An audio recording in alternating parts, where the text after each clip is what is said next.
Good morning and welcome to Monday Motivator. My name is Paul Tobey. Thank you for joining me. Glad to see you all here. And for those of you that are taking the time out of your busy day to spend a little bit of time with me, I certainly appreciate it. Questions and comments and feedback is always welcome. We're going to dive a little bit into the seeker this morning, a subject that is not always easy to comprehend, certainly not easier to implement. And I hope that it has an impact on you. It's definitely something that I've been working on in my life to become a true seeker. And we're going to be discussing exactly what that is and why that's important. So again, if you have any questions going through it, as confusion sets in, try to remember that I only have the English language at my disposal and therefore may not always find the correct words to explain the concept, and questions will always help to clarify in your mind what we're talking about. So let's talk about the seeker. So the definition I like is a seeker is someone who's trying to resolve the seeming paradox between indifference and love. Essentially, the short of it is that often we tend to operate based on what's in front of us, tasks and responsibilities, and we follow the normal flow of those obligations. But while we're carrying out those things, we often miss the underlying meaning and purpose of it all, which is the love part. How has the universe embraced our presence and created a loving environment for us to thrive in? And a seeker is someone who understands this and knows this and is constantly trying to uncover clues. And there are clues all around us, but the problem is many of us cannot spot them.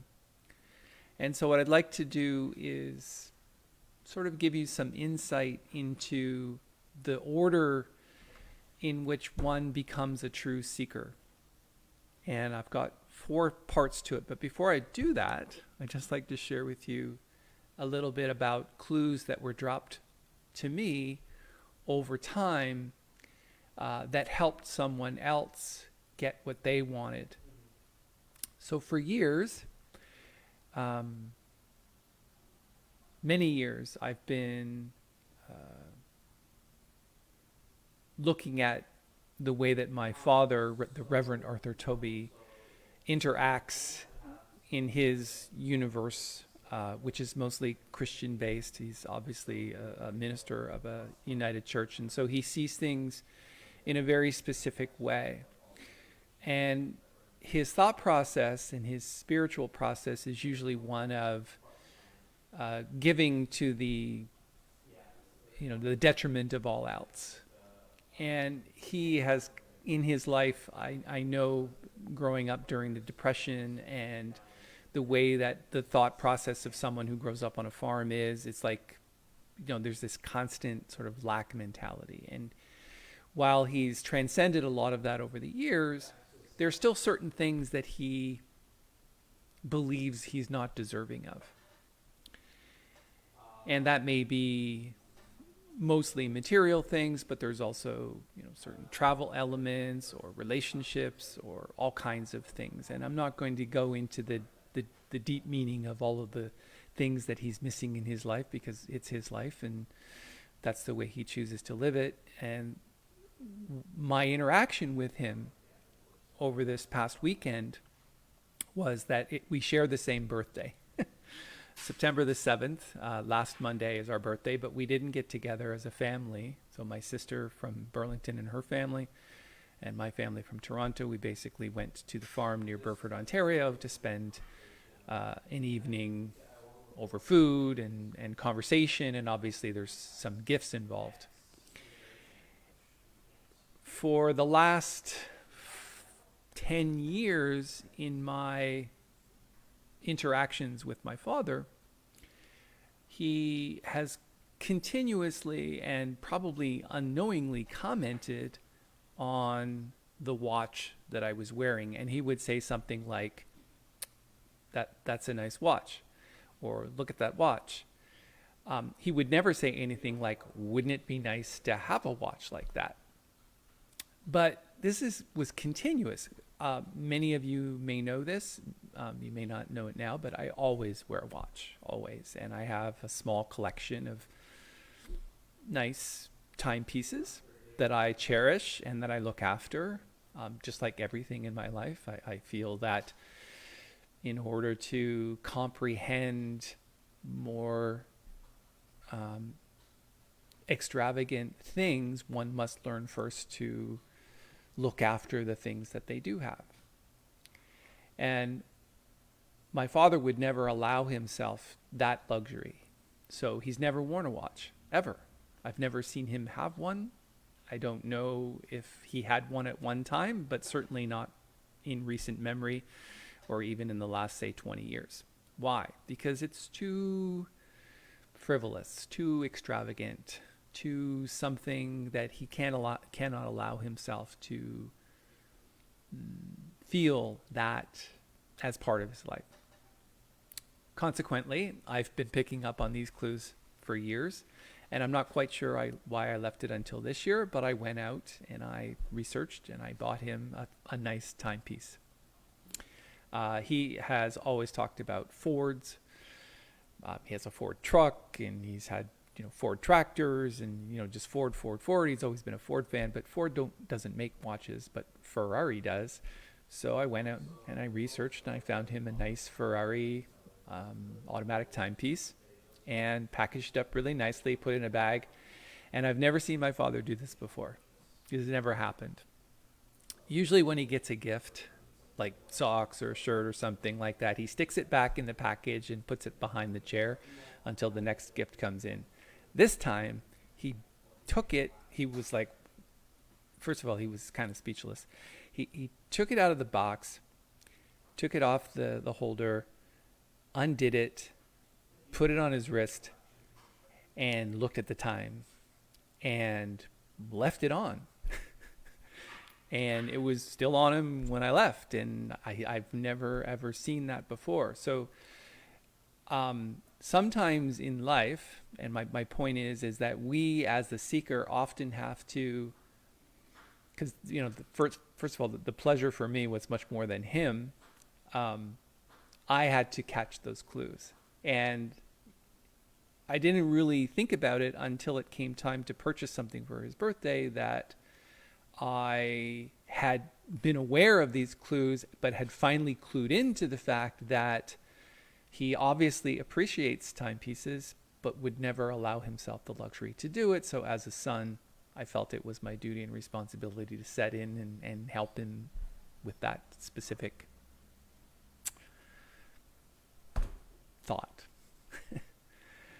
So maybe, again, English language, not the best story to explain what I'm trying to explain, but one, as the seeker, must be constantly aware that there are clues being given to help you in your desires and to fulfill your life's purpose. So let's talk about how we do this. The first thing is that if you know that the clues are all around us, you must first be willing to see them. You must be willing to see them as,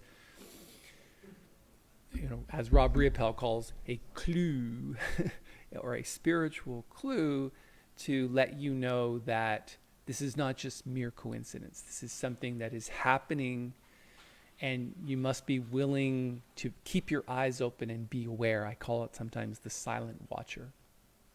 And be constantly aware that this is happening in communication, in emails, in the media, on the street, in the car, or literally all around you. So that's step one. Step two is you sort of have to keep mental track, just like I kept mental track of every time my father said, wow, that's a nice watch, or nice watch, or whatever he would say. I was keeping mental score. And often we kind of keep that in the background, and then eventually the time comes when you pull that information out and go, oh, now it's time to act. Now it's a good idea at this time. The stars have aligned, and I'm just going to follow that. I've been keeping track, and I'm going to follow that through. Step 3, you have to seek to understand the spiritual meaning beneath the clues. Now, one example of this might be, people always say, well, why is this happening to me? So, for example, tragedy, or when people get into the self-pity of things that don't go well, or that 3 things that happen in a row, 3 bad things that happen in a row. I think the question is the same, it's just asked the wrong way. In other words, instead of saying, well, why is this happening to me? It's like, well, why is this happening to me? And oftentimes what you'll find is the tragedy or the problem could have been much worse. It's just the universe sort of giving you a clue to go, okay, what do I learn from this so that I can avoid or move around the negativity that's happening to me? But seeking to understand the spiritual meaning, it's not like Spirit is going to write a book for you and read it to you. If it were easy, everyone would do it. So therefore, seeking to understand the spiritual meaning is a very individualistic and sometimes very subjective thing. What does that mean for you? And therein lies the biggest challenge in life, is we know the clues are there, we're willing to see them, but what do they actually mean for us? And that's where I think is the difference between indifference and love. Step 4, once you know this, you become the clue for others.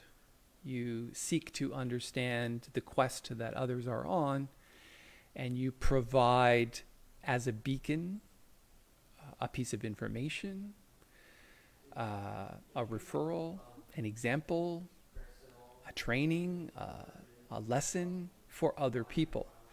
And as you become the clue for other people, the universe steps in and rewards you with a greater number of clues for you on your spiritual quest to fulfill your life's purpose.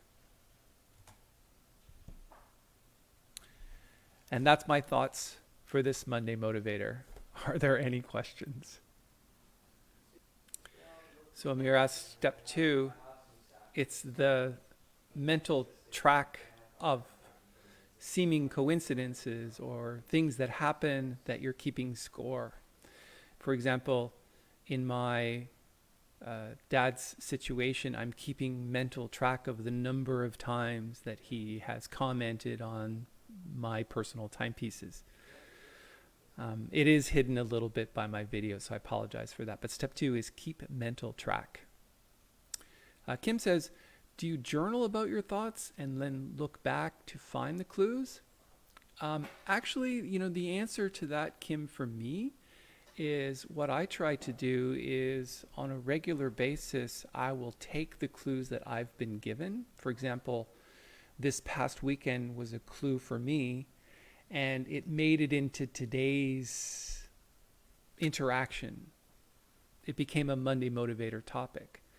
I find that as I seek to understand more about the clues that I've been given, I become as in step 4, I become the clue for other people. So I'm bringing that sort of experience and personal sort of seeking knowledge into today's discussion, and that seems to work better for me than just writing things down. I think writing things down is likely a good idea, but often for me the clues are so strong that I don't need to write them down. There is a constant mental sort of keeping score, but at the same time I'm also sort of transferring that knowledge to other people.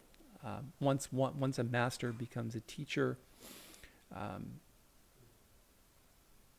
it tends to make more sense as you're trying to formulate the ideas and the thoughts for other people, just like I am this morning. So I hope that makes sense. Thank you for the question. Yvonne says, very clear, gives me something to reflect on this week. Good. And Ramona says, I like that question. Yeah. Excellent.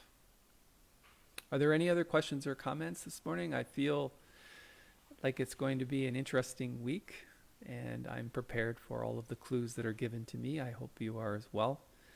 And it's been fun. So if you have any other questions or thoughts right now, let's do it. But if not, we'll call it a day, and we'll set you on your week, and you can be the seeker of the week. You're welcome, Kim. Thank you.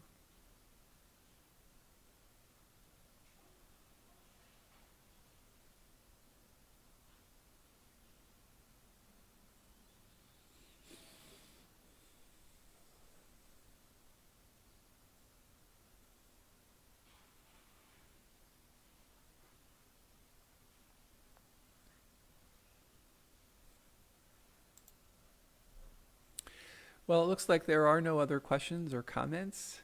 It's definitely been fun sharing this concept with you. It's more than a concept. It's a law. It's a way of being. And I think one must always seek to find the difference between, or the paradox between indifference and love. So it's been fun sharing that with you. I appreciate your time and attention to this Monday Motivator. And I wish you all a very ambitious and happy week as a spiritual seeker. Take care. Bye now. Hey, if you like this video, give it a thumbs up, go subscribe to the channel, and get out there and be ambitious.